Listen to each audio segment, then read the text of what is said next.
मित्रांनो नमस्कार. कायदेशीर माहिती चॅनल मध्ये युट्यूब चॅनलमध्ये तुमचं स्वागत आहे. आजचा विषय टायटल सर्च म्हणजे शीर्षक शोध अहवाल. आपण टायटल सर्च लोकांना पटकन कळतो म्हणून मालमत्ता शोधचा शोध अहवाल, ज्याला मालमत्ता शोध अहवाल असे म्हणतात, म्हणजे टायटल सर्च रिपोर्ट असं म्हणतात. हा असा एक दस्तऐवज आहे की जो मालमत्तेच्या मालकीचा व्यापक इतिहास प्रदान करतो. म्हणजे तो त्याच्याशी संबंधित कोणतेही कायदेशीर दायित्व दाखवतो.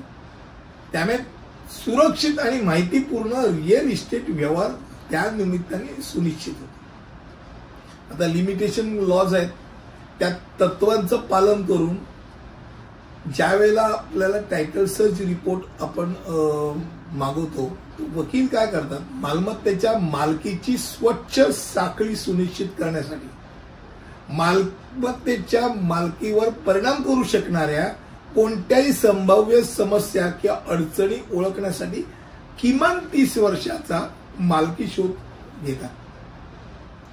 प्रॉपर्टी कार्ड, त्या प्रॉपर्टी कार्ड मध्ये गेले 30 वर्षातला काय व्यवहार आहे तो बघितला जातो. आणि साधारणतः या 30 वर्षामध्ये 30 वर्षाच्या स्टार्टिंगला कोण मालक होता किंवा अगदी 1947 ला कोण मूळ मालक होता तिथून सुरुवात करतात आणि आतापर्यंत आणून सोडतात की यामध्ये 30 वर्षाच्या मालकीच्या शोधाचा उद्देश असा आहे की सध्याच्या मालकीला अवैध ठरवणारे कोणतेही प्रलंबित दावे आहेत का, किंवा कुठचाही भार नाही ना त्याच्यावर. म्हणजे त्यांनी त्याचं लोन घेतलं असेल तर तो भार तिथे चढलेला दिसतो.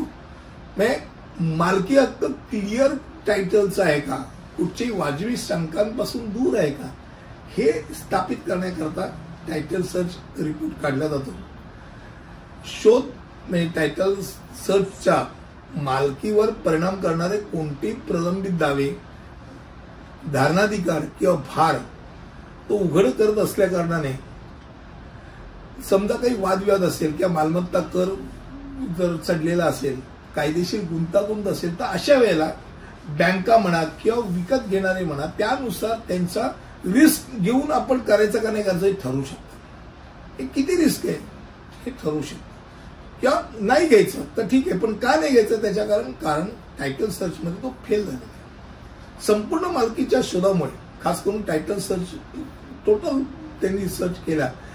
खरेदीदार आणि कर्जदार दोघांनाही मालमत्तेच्या व्यवहारांशी संभाव्य धोके जोखमा कळतात आणि त्यामुळे योग्य काळजीपूर्वक तयार केलेलं टायटल सर्च रिपोर्ट हे खऱ्या अर्थाने घाण खात्यासाठी, म्हणजे ज्याला आपण म्हणतो की मॉर्गेज करून त्याच्यावरती लोन करण्याकरता किंवा थेट मी पैसे दिले आणि मी विकत घेतोय तर विक्री योग्य आहे की नाही हे ठरवण्याकरता आवश्यक असलेला दस्तऐवज आहे. या चेन ऑफ डॉक्युमेंट सगळे आहेत की नाही हे सगळे बघितले जातात आणि वकील हे बघून तुम्हाला सांगतो की बाबा फलाना गोष्ट हे शेवटचं किंवा ह्या मधलं कुठचं तरी एक गोष्ट नाहीये किंवा आहे, सगळं सांगितलं जातं. आणि म्हणूनच नॉर्मल कोर्समध्ये लोन घेताना खास करून बँका टायटल सर्च मागवतात. मला असं वाटतं की कमी शब्दामध्ये मी तुमच्यासोबत टायटल सर्च रिपोर्ट काय असतो तो सांगितला. पुढील व्हिडिओमध्ये असंच काहीतरी घेऊन येईल. तिथपर्यंत इथेच थांबतो. धन्यवाद.